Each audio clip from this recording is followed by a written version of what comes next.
What's been the key to 4 power play goals in 3 games? I asked Joffrey as to where it began. He wasn't quite sure, but a lot of talent and hard work, I guess he thought. Definitely, I think that's always huge, outwork in the penalty kill. And again, it seems like when we start shooting the puck, it starts opening up some passing lanes, and you've seen some greasy ones as well as some nice ones. So again, we'll have to continue to have a successful power play to continue to want to have good results that we want in the games. Yeah, and it finished 14th last season.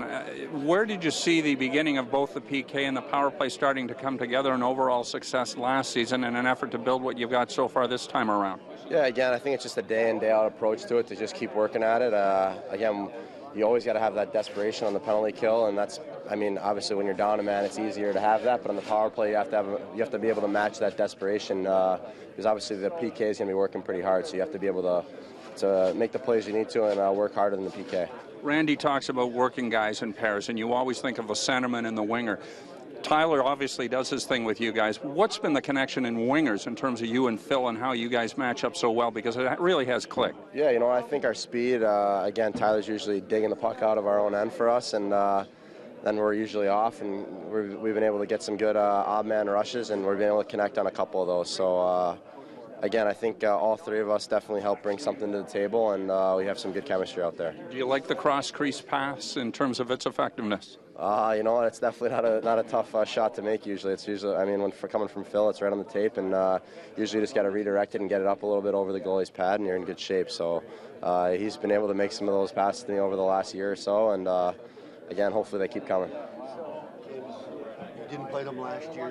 What do you know about the Avalanche in terms of what you've seen on tape, or have you seen any video on that at all? You know, I know obviously they're a strong team. They've got a lot of high-octane offensive players on their team. I'm pretty good buddies with Eric Johnson, so I know what kind of player he is as well. And, you know, I think they've definitely got some high-quality players, and they're obviously going to have a lot of youthful excitement just with guys, the younger team that they have. So we're going to have to be ready for that challenge tonight.